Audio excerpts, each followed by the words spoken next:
হঠাৎ করেই মা ফোন করে বলল যে আজকে কিন্তু বেরাবো রাত্রেবেলার দিকে আর কি। তো আমরা বললাম কোথায় যাব, কোনো তো প্ল্যানিংই ছিল না, একদম হঠাৎ করেই মা বলছে ফোন করে।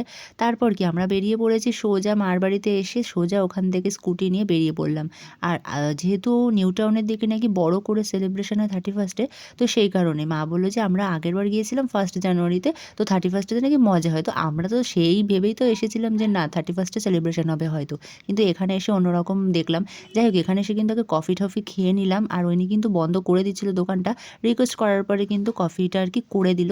তো সেরকমভাবে একটা গরম ছিল না, ঠান্ডাই হয়ে গেছিল প্রায়। আর জানো তো এখানে এইখানটায় প্রচুর নাকি লোক হয়, আর এবারে দেখো একদম লোক হয়নি। ওই যে বাজি ফাটাচ্ছে ওগুলো তো।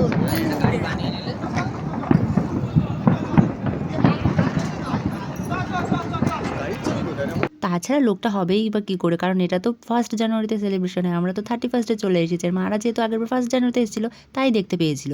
তো যাই হোক, তারপরে কি মন খারাপ নিয়ে চলে আসলাম সোজা বাড়ির উদ্দেশ্যে।